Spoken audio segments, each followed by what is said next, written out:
السلام علیکم ناظرین، میری سواگرات ہوائی جہاز میں ہوئی تھی۔ شادی کے بعد میں رخصت ہو کر لاہور سے کراچی ہوائی جہاز اپنے سسرال جا رہی تھی۔ میرا شوہر گھر جانے تک انتظار نہیں کر سکتا تھا، اس لیے وہ بے قابو ہو کر میرے ساتھ ہوائی جہاز میں ہی اس نے میرے ساتھ ہم زمین سے پتہ نہیں کتنے ہزار فٹ بلندی پہ تھے۔ جب میرے خوبصورت خبرو جوان شوہر نے مجھے کہا کہ وہ جو سامنے چھوٹا سا کمرہ نظر آ رہا ہے نہ، چلو ادھر چلتے ہیں، میں نے کہا کہ وہ باتھ روم؟ کہنے لگا کہ ہاں، تمہیں باتھ روم نہیں جانا؟ میں نے کہا نہیں تو ابھی تو تھوڑی دیر پہلے گئی تھی۔ اس نے کہا کہ اچھا تو تم ذرا دوبارہ جاؤ۔ میں نے کہا کہ کیوں؟ تو اس نے کہا کہ بتاتا ہوں، اور دروازہ لاک نہیں کرنا۔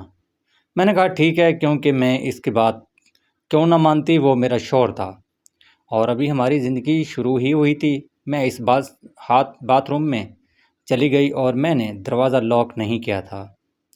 تھوڑی دیر کے بعد دروازے میں ہلچل ہوئی اور جو شخص اندر داخل ہوا اسے دیکھ کر میرے قدموں کے نیچے سے زمین نکل گئی۔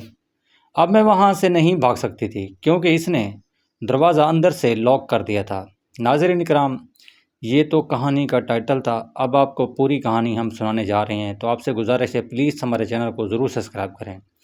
میرا نام مریم ہے اور میں اپنے ماں باپ کی اکلوتی بیٹی تھی۔ میرے ماں باپ چاہتے تھے کہ وہ میری شادی بہت اچھی جگہ پر کروائیں۔ ہم لوگ لاہور میں رہتے تھے اور رشتہ میرے لیے کراچی سے آیا تھا کیونکہ وہاں کے بہت ہی زیادہ امیر لوگ تھے، فیکٹریوں کے مالک تھے۔ اتنی دور بیٹی کو بھیجنا میرے ماں باپ کے لیے مشکل تھا، اور بابا نے کہا کہ اچھا رشتہ دوبارہ نہیں ملے گا، اس لیے شادی کے ہاں کر دیا۔ وہ لوگ بارات لے کر لاہور سے آئے اور اب یہاں سے بارات واپس بھی جانی تھی۔ میں سوچ رہی تھی کہ اتنا لمبا سفر کیسے طے ہوگا، وہ بھی دلہن بن کے، لیکن یہ لوگ واقعی بہت زیادہ امیر تھے اور چیزوں کو سمجھنے والے بھی تھے۔ یہ لوگ تو جہاز میں آئے تھے اور واپسی بھی جہاز میں تھی، اس کا مطلب ان کے پاس بہت پیسے تھے۔ میری ساری کزن تو ابھی سے ہی مجھ سے جلنے لگی۔ میرے شوہر کا نام سرمد تھا اور میں بہت ہی زیادہ خوبصورت نوجوان تھا۔ شادی تو ہو چکی تھی، اب ساتھ بیٹھے تھے، خوب تصویریں وغیرہ بنا رہی تھی اور کچھ رسمیں ہو رہی تھی، جب میری ایک کزن میرے پاس آئی اور کہنے لگی کہ تیرا شوہر تو بڑا خطرناک لگتا ہے۔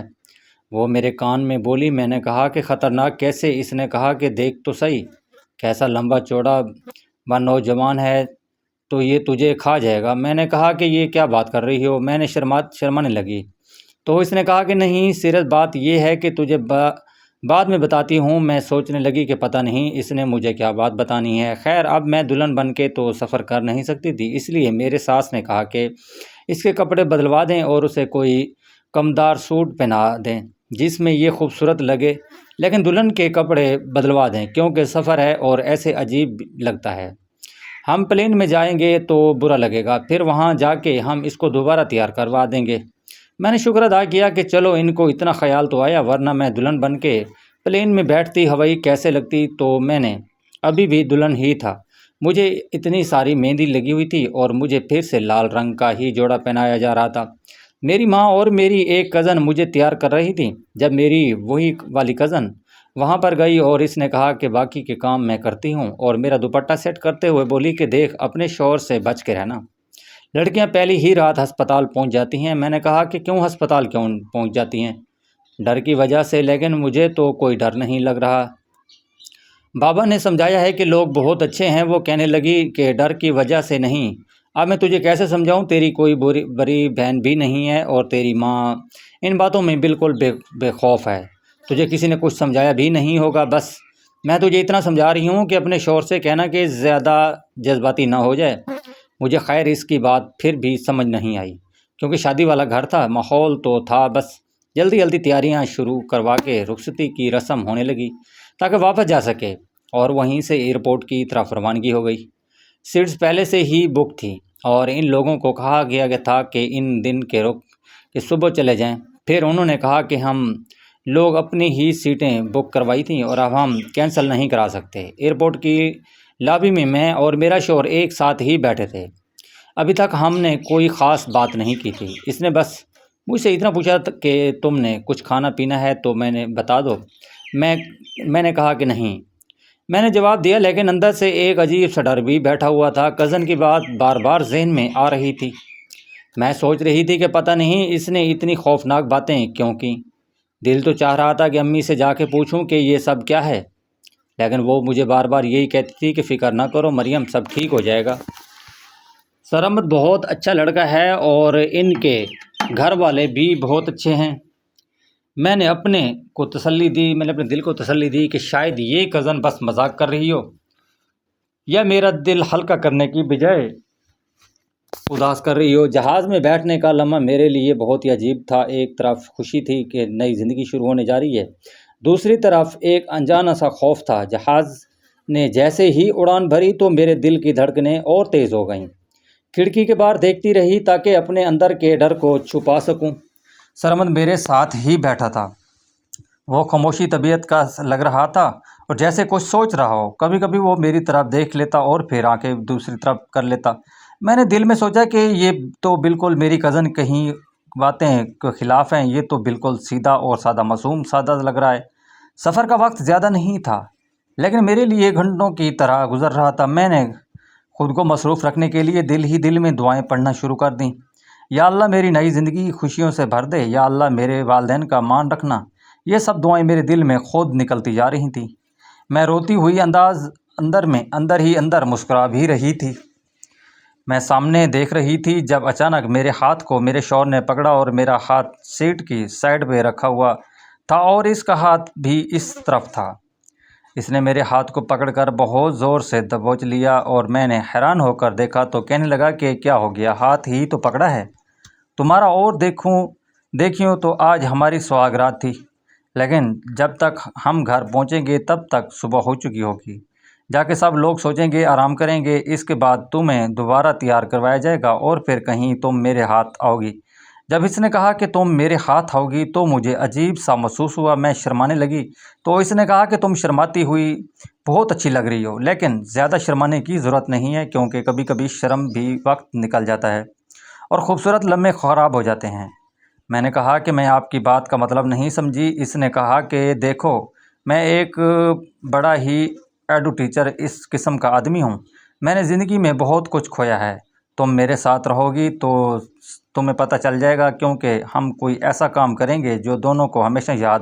میں نے کہا کہ ایسا کام؟ اس نے کہا کہ سوچو، کبھی کسی نے ہوائی جہاز میں سوگرات منائی کیا؟ میں نے کہا کہ کیسے ہو سکتا ہے؟ اس نے کہا کہ ہونے کو کیا نہیں ہو سکتا، یہ برا ایڈونچر ہوگا اور ہمیں ہمیشہ یاد رہے گا۔ ہماری زندگی ایک کی ایک خوبصورت یاد بھی بن جائے گی جیسے بعد میں ہم یاد کر کے ہنسیں گے۔ اور میں نے کہا لیکن وہ تو اوپن سیٹس اور بیٹھے ہیں، یہاں تو کوئی کیبن بھی نہیں ہے۔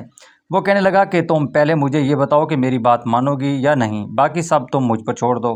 میں حیران ہونے کی کیا کہ وہ کہتا ہے کہ نہیں، میں نے تو آپ کی بات مان لی تو کتنا برا لگا۔ میں نے بس سر جھکائے ہاں میں سر ہلا دیا۔ اس نے کہا کہ شاباش، مجھے ایسے ہی بیوی چاہیے، میرے ساتھ تم بہت خوش رہو گی، بس ہمیشہ میری بات ماننا۔ سرمد نے مجھے کہا کہ یہاں جو کچھ بھی ہوگا اس کے بارے میں کسی کو کچھ بتانا نہیں، اور اب میں تمہیں بتاتا ہوں کہ کیا کرنا ہے۔ میں خاموش رہی، پھر میرے دل میں ایک عجیب سا خوف بس دونوں موجود تھے۔ میں نے سرمد کی آنکھوں میں دیکھا، وہ پوری سنجیدگی سے مجھے دیکھ رہا تھا۔ میں نے آہستہ سے کہا کہ سرمد، مجھے سمجھ نہیں آ رہی تھی کہ آپ کیا چاہتے ہیں۔ وہ مسکرا کر بولے، بس تم میری بات مانو گی اور جو میں کہوں گا وہ کر لو، بس اس کے بعد تم ٹھیک ہو جاؤ گا۔ میں نے سرمد کی بات سن کر دل ہی دل میں سوچا کہ شاید یہ سب میری پہلی رات کا ایک حصہ ہے، لیکن میرے دل میں خوف تھا کیونکہ یہ سب کچھ میرے لیے نیا اور انجان تھا۔ میں سامنے کھڑکی کھڑی تھی اور سرمد میرے قریب آیا اور اس نے میرے کندھے پہ ہاتھ رکھا اور اس کا ہاتھ گرم اور سکون دینے والا تھا۔ میں نے جھجک کے ساتھ اس کی طرف دیکھا اور اس نے آہستہ سے کہا، مریم تم فکر نہ کرو، یہ سب تمہارے لیے اچھا ہوگا۔ تمہیں پتہ ہے میں اپنی زندگی میں بہت کچھ دیکھا ہے، لیکن آج کا لمحہ سب سے خاص ہے۔ میں نے سرمد کی بات کو سنتے ہی ایک گہرا سانس لیا اور دل میں سوچا کہ شاید یہ سب ایک امتحان ہے جو ہم ایک دوسرے کے لیے دنیا ہے۔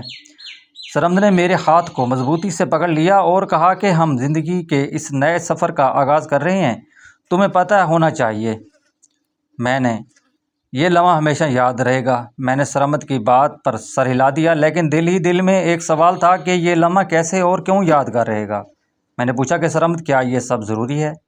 اس نے مسکرا کر کہا کہ ضروری نہیں لیکن خاص ضرور ہے، اور خاص لمحات زندگی میں ہمیشہ یاد رہتے ہیں۔ میں خاموش ہو گئی اور اس کی بات پر غور کرنے لگی۔ سرمد نے آہستہ سے کہا کہ تمہارے چہرے پر یہ خوف ہے وہ محبت کا خوف ہے، لیکن میں تمہیں یقین دلاتا ہوں کہ میں تمہیں کبھی تکلیف نہیں دوں گا۔ میں نے سرمد کی آنکھوں میں دیکھا، وہاں ایک عجیب سی مٹھاس اور عزم تھا۔ میں نے آہستہ سے کہا کہ میں نہیں جانتی کہ یہ سب کیسا ہوگا، لیکن میں تمہارے ساتھ ہوں۔ سرمد نے میرے جواب پر مسکرا کر کہا کہ یہی مجھے سننا تھا، اور پھر میں نے میرے کان میں آہستہ سے کہا کہ یہ ہماری پہلی اور سب سے یادگار رات ہوگی۔ میں سرمد کی باتوں میں کھو گئی تھی، وہ مسلسل باتیں کر رہے تھے جیسے یہ لمحہ رک جانا تھا۔ میں نے محسوس کیا کہ میرے دل کی دھڑکن تیز ہو گئی ہے اور میں اپنے آپ کو سنبھالنے کی کوشش کر رہی ہوں۔ سرمد نے میرے بالوں کو پیچھے کیا اور کہا کہ تم واقعی ہی بہت خوبصورت ہو، تمہاری آنکھوں میں ایک الگ سی ہی چمک ہے۔ میں نے سرمد کو شرم سے دیکھا، لیکن اندر سے ایک عجیب سی خوشی محسوس ہو رہی تھی۔ 5 منٹ گزر گئے، لیکن ہم دونوں خاموش تھے۔ سرمد نے میرے ہاتھ کو اپنے ہاتھ میں تھامے رکھا اور آہستہ سا کہا کہ اب وقت ہے تمہیں وہ کرنا جو میں نے کہا تھا۔ میں نے سرمد کی طرف دیکھا اور آہستہ سے کہا کہ مجھے یقین نہیں آ رہا کہ یہ سب ہوا ہے۔ سرمد نے مجھے قریب اور کہا کہ یہ لمحہ تمہیں ہمیشہ یادگار رہے گا، اور میں چاہتا ہوں کہ تم اسے کبھی بھی نہ بھولاؤ۔ میں سرمد کی بات سن کر سر ہلا دیا اور دل ہی دل میں کہا کہ شاید یہ لمحہ واقعی ہی خاص ہو۔ سرمد نے میرے کندھے پر ہاتھ رکھا اور کہا کہ زندگی میں کچھ لمحے ایسے ہوتے ہیں جو بس یاد رہتے ہیں۔ لمحہ بھی ویسا ہی ہے۔ میں نے آہستہ سے پوچھا کہ کیا یہ لمحہ ہمارے تعلق کی بنیاد بنے گا؟ سرمد نے مسکرا کر کہا کہ یہ لمحہ صرف شروعات ہے، ہماری محبت کا پہلا باب ہے۔ میں نے سرمد کی بات سنی اور دل ہی دل میں اسے اپنی زندگی کا ایک حصہ مان لیا۔ یہاں پر ہم دونوں خاموش تھے۔ میں سامنے کھڑی سرمد کو دیکھ رہی تھی اور اس کے ہاتھ میرے ہاتھ میں مضبوطی سے تھے۔ میرے دل میں ایک عجیب سا سکون اور ڈر دونوں ایک ساتھ تھے۔ میں نے محسوس کیا کہ یہ لمحہ زندگی کے سب سے اہم لمحوں میں سے ایک ہے۔ ہم لوگ ابھی اندری ہی اندر تھے اور میں بھی شرما رہی تھی، خوش ہو رہی تھی، کیونکہ ظاہر ہے مجھے بھی میرے شوہر کے ساتھ وقت گزارنے کی خوشی تو تھی، لیکن سب کچھ میری امید کے برعکس ہونا شروع ہو گیا تھا۔ میں یہاں سے نکلنا چاہتی تھی، لیکن سرمد نے کہا کہ ابھی نہیں، اور اس کے لہجے میں ایک عجیب سی ضد تھی، جیسے وہ جانتا ہو کہ میں یہ کام کرنا نہیں چاہتی، لیکن پھر بھی اپنی مرضی پر اصرار کر رہا ہو۔ کچھ دیر خاموشی کے بعد اچانک میری طبیعت خراب ہو گئی اور میرا دل زور زور سے دھڑکنے لگا، اور ایک دم میرے جسم میں کمزوری محسوس ہوئی۔ میں زمین پر بیٹھ گئی، مجھے اٹھنا ممکن نہیں تھا۔ میرے سانس رکتے آہستہ آہستہ آ رہے تھے، میری حالت خراب ہوتی جا رہی تھی۔ میں خود کو سنبھالنے کی کوشش کر رہی تھی، لیکن ایک حد کے بعد ممکن نہیں رہا کہ میں اپنی حالت پہ قابو پا سکوں۔ سرمد نے میری حالت دیکھ کر میرا ہاتھ پکڑ کر مجھے سہارا دینے کی کوشش کرنے لگا، لیکن میں اس کے ہاتھ چھٹاک دیتی اور سر ہلا کر کہتی کہ مجھے اکیلا چھوڑ دو، میں خود ٹھیک ہو جاؤں گی۔ لیکن وہ سمجھنے کے بجائے کہہ رہا تھا کہ مریم کچھ نہیں ہوگا، تم بس آرام کرو، تھوڑی دیر میں ٹھیک ہو جاؤ گی۔ میں نے اپنی آنکھیں بند کر لیں اور زمین پر بیٹھ کر سر جھکا لیا۔ تھوڑی دیر کے بعد سرمد نے باہر نکال گیا اور مدد کرنے لگا کے لیے۔ اس کے جانے کے کچھ ہی لمحے بعد ایئر سوئٹس کی ایک ٹیم وہاں سے پہنچی اور انہوں نے میرے قریب آ کر میری حالت دیکھی اور فوراً وہ سمجھ گئے کہ معاملہ معمولی نہیں ہے۔ ایک ایئر ہوسٹس نے زور سے پکارا کہ ڈاکٹر کی ضرورت ہے۔ کچھ مسافر بھی حیرانی سے ہماری طرف دیکھنے لگے کہ یہ کیا ہو رہا ہے۔ یہ منظر ان کے لیے بھی غیر متوقع تھا۔ ایئر سوئٹس نے فوراً دیگر عملے کو بلایا اور باتھ روم کے قریب سے جا کر جگہ خالی کروانے کی کوشش کر دی تاکہ مجھے سہارا دے کر لے جا سکیں۔ میں نے تھوڑی دیر کے لیے اپنی آنکھیں کھولیں اور ارد گرد دیکھا تو بہت لوگ جمع ہو گئے تھے۔ سرمد بھی کھڑا مدد کے لیے بات کر رہا تھا، لیکن میں نے اسے محسوس کیا کہ وہ خود بھی گھبرایا ہوا تھا۔ میری حالت دیکھ کر وہ بار بار پیچھے دیکھتا اور پھر ایئر ہوسٹس سے بات کرتا۔ اچانک میری ساس اور بھابھی بھی پہنچ گئیں۔ وہ دونوں حیران ہو کر میری طرف دوڑیں اور فوراً مجھے سہارا دینے لگیں۔ میری ساس نے سرمد کو غصے سے دیکھا اور کہا کہ اللہ ہی تمہیں ہدایت دے، تم لوگ کیسے کام کرتے ہو، یہ سب کیا ہو گیا ہے، سب کیسے ممکن ہوا؟ سرمد کی بھابھی بھی میری حالت دیکھ کر ہکا بکا رہ گئی۔ وہ کہنے لگی یہ کیا ہوا، دلہن کو ایسا کیسے ہونا پڑا؟ میں نے آہستہ سے سر ہلا کر کچھ کہا نہیں، لیکن میری حالت واضح تھی۔ کہ میں بہت زیادہ بیمار ہوں، میری سانس رکتی اور پھر رہتی۔ میں نے محسوس کیا کہ میری ساس اور بھابھی میری مدد کرنے کی کوشش کر رہی ہیں، لیکن سرمد اس کی طرف آ کر ایک دم بولنے لگا کہ یہ سب معمول کی بات ہے، فکر مت کرو۔ لیکن میرے لیے یہ لمحہ اتنا خوفناک تھا کہ میں اس کی بات کی یقین سے نہیں کہہ سکتی تھی۔ جہاں تک میں نے غور کیا کہ میرے کپڑے بھی گندے ہو چکے تھے اور میں اپنے آپ کو سنبھالنے کی کوشش کر رہی تھی، لیکن ممکن نہ ہوا۔ پلین کے عملے نے فوراً انتظامیہ کو اطلاع دی اور 1-2 منٹ پورا عملہ وہاں پہنچ گیا اور ایئر ہوسٹس نے بلایا کہ ہمیں ہسپتال جانا ہوگا کیونکہ میری حالت ٹھیک نہیں تھی۔ سرمد نے فوراً آواز بلند کر دی کہ یہ سب غلط فہمی ہے، لیکن اس کی بات کسی نے سنجیدگی سے نہیں لی اور ایئر ہوسٹس نے حکم دیا کہ مجھے فوراً طبی امداد فراہم کی جائے، اور اس دوران سرمد اور اس کے والدین صاحب کو روک لیا گیا کیونکہ انتظامیہ ان سے وضاحت طلب کر رہی تھی کہ انہوں نے یہ کیا حرکت کی ہے اور ان پر جرمانہ عائد کیا گیا۔ سرمد کے رشتہ دار جو پلین میں موجود تھے، ان سب نے یہ منظر دیکھا تو وہ سب ایک دوسرے کو دیکھنے لگے۔ ان کے چہرے پر حیرت اور غصہ دونوں نمایاں تھے۔ سرمد کے چہرے پر بھی غصے کی لکیر واضح تھی۔ وہ بار بار اپنی ماں اور والدہ صاحب کی طرف دیکھ رہے تھا، جیسے ہی انہیں یقین دلانا چاہتا ہو کہ یہ سب معمولی بات ہے، لیکن اندر سے وہ خود بھی اس صورتحال سے پریشان تھا۔ اس کے رشتہ دار باتوں میں الجھ گئے اور ایک دوسرے سے کچھ کہنے لگے کہ یہ سب کیسے ممکن ہوا، ایک دلہن کوئی پہلی رات پر ایسا منظر پیدا ہو کیسے ہوا۔ سب کے لیے ایک بریکنگ نیوز بن گیا تھا، اور ایئر ہوسٹس نے مجھے فوراً ایک دلچسپ اور بٹھایا اور سرمد کو ہسپتال جانے کی اجازت دینے سے پہلے اس نے کئی سوالات کیے۔ مجھے بمشکل وہاں سے اٹھا کر بٹھایا گیا، لیکن میں زمین پر بیٹھ کر بے حال رہ گئی۔ سرمد اس کے والد صاحب ایئرپورٹ کے ایک طرف کھڑے ہو کر انتظامیہ سے بات کر رہے تھے۔ مجھے اپنی حالت پر زیادہ دھیان نہیں تھا، میں بس ایک بات سوچ رہی تھی کہ شاید یہ رات میری زندگی کا سب سے مشکل لمحہ بن چکی ہے اور میں اس سے نکلنے کی اپنی پوری کوشش کروں گی۔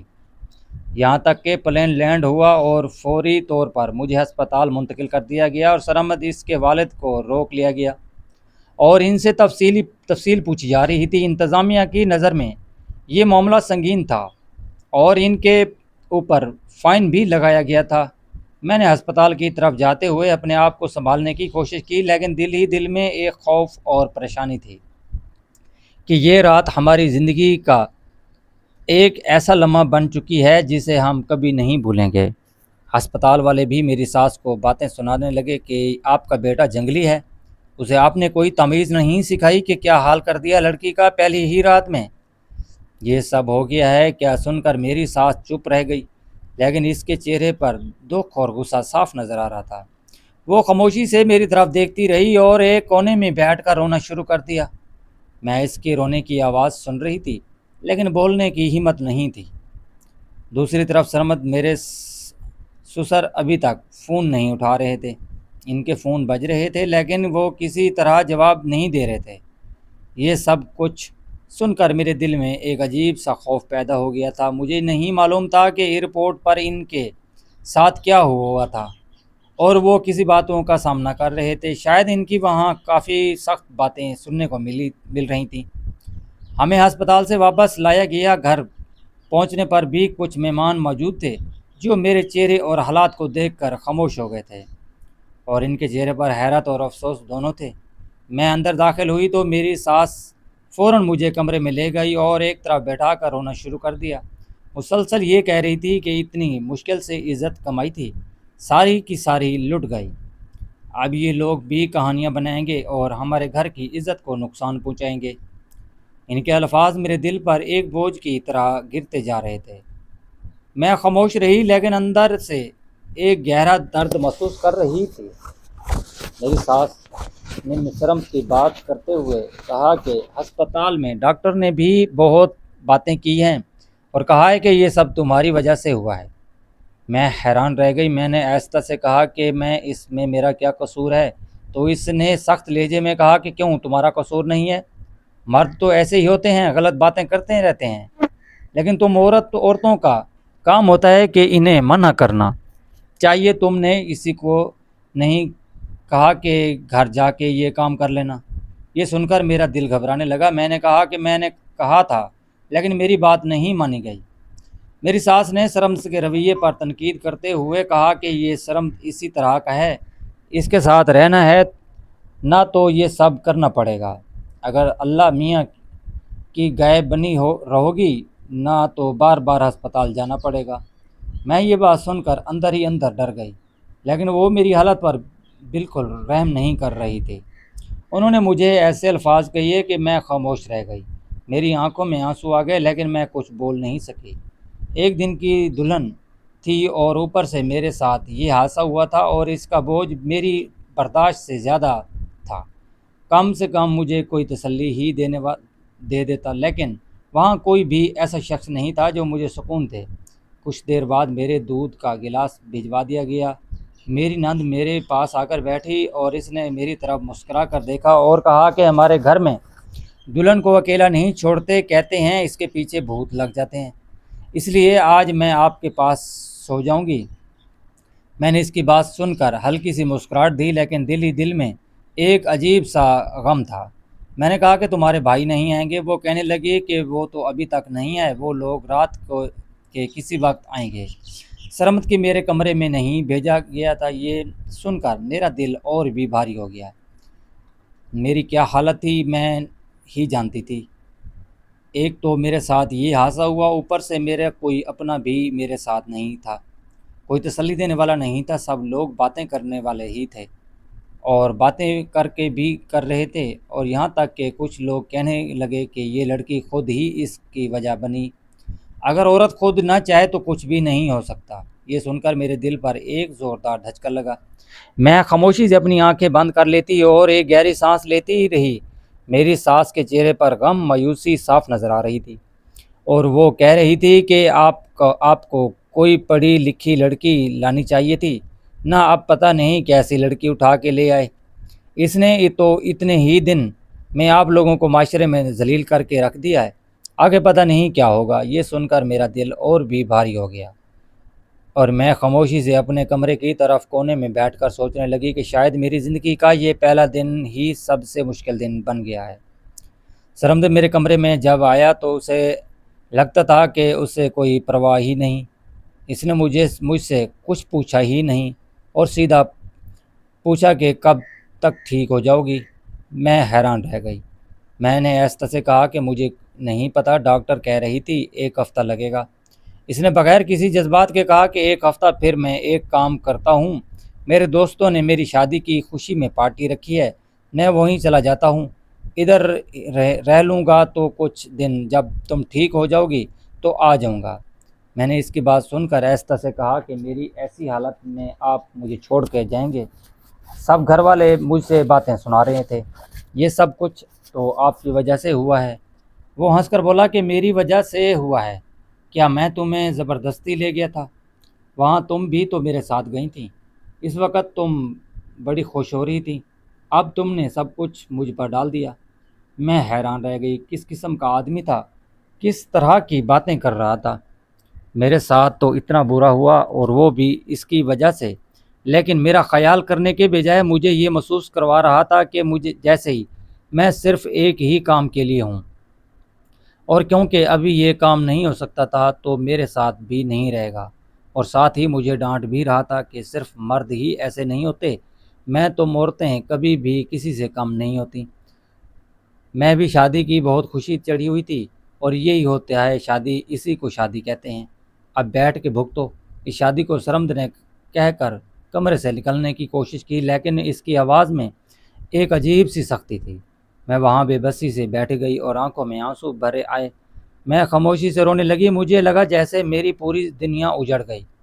میرا دل ٹوٹ چکا تھا۔ میں نے اپنے آپ کو سنبھالنے کی کوشش کی، لیکن ہر سانس کے ساتھ ساتھ درد بڑھتا جا رہا تھا۔ روتی رہی اور سرمد چپ چاپ کمرے سے نکل گیا۔ کچھ دیر بعد میرے موبائل پر میری مما کا کال آیا اور میں نے فون اٹھایا، لیکن بات شروع ہوتے ہی میری آواز کانپنے لگی۔ میں بس رونے لگی۔ ماں نے میری حالت پہ سمجھ لیا کہ کچھ غلط ہے۔ اس نے ایسا سے کہا کہ بیٹا کوئی بات نہیں، ہم بھی آئیں گے، ہم کوئی غریب تھوڑی ہیں، ہم بھی جہاز میں بیٹھ کے جائیں گے۔ جب ہمارا دل کرے گا اپنی بیٹی سے ملنے کے لیے آئیں گے۔ میں نے آنسو بہاتے ہوئے کچھ کہا نہیں، صرف سر ہلا دیا، کیونکہ میں اس وقت بولنے کی حالت میں نہیں تھی۔ بس پھر ایسے ہی ہماری زندگی کی شروعات ہوئی۔ تو اس کے بعد کچھ اچھا کہا ہونا تھا، ولیمہ بھی کینسل ہو گیا اور رشتہ دار بھی باتیں کرتے تانے دیتے چلے گئے۔ میری ساس بھی میرے خلاف ہو گئی اور سرمد کے والدین بھی میرے خلاف ہو گئے، کیونکہ جس کے دل میں میرے لیے احساس نہیں تھا میں اس سے کیا ہی محبت کرتی۔ لیکن اس کی لیکن اس کی باتیں اور رویہ میرے دل کو اور بھی زخمی کر رہا تھا۔ رات بھر جاگتی رہی اور سوچتی رہی کہ میری زندگی کا پہلا دن ہی میرے لیے ایک طویل اور گھٹن امتحان بن گیا۔ سرمد نے کہا تھا اسے ایڈوینچر لائف پسند ہے۔ اس کے ایڈوینچر ہماری پوری زندگی کا روگ بن گیا۔ اس کے بعد وہ میرے ساتھ تبھی ٹھیک رہتا جب اس کو مجھ سے کوئی مطلب ہوتا تھا، اور مطلب نکل جانے کے بعد بالکل بدل جاتا۔ دوستوں کے پاس جانا، رات کو دیر سے آنا، اور اسے صرف یہ بات رات کو کوئی یاد آتی تھی کہ میں اس کی بیوی ہوں۔ میں نے اپنے گھر میں بھی یہ بات کسی کو نہیں بتائی تھی، یہاں تک کہ میں ماں بننے والی تھی تو میری ساس سب خوش ہو گئیں کہ چلو ہماری بہو نے خوشخبری سنائی، اور وہ میرا بہت زیادہ خیال بھی رکھنے لگیں۔ لیکن سرمد نے مجھے کہا کہ میں نہیں چاہتا کہ تم ابھی ماں بنو۔ میں اس کی بات سن کر اس کے حیران رہ گئی۔ میں نے کہا کہ کیا مطلب؟ شادی کے بعد عورت ماں ہی بنتی ہے؟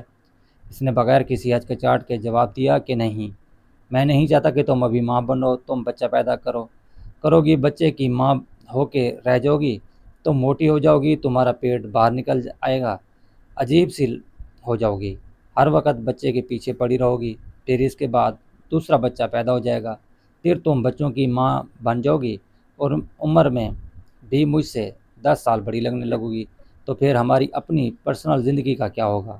میں نے ایسا سے کہا کہ ہماری پرسنل زندگی صرف رات کے 2 گھنٹے ہوتی ہے، اس کے بارے میں سوچ کر میں اپنی اولاد کو تو نہیں بھول سکتی۔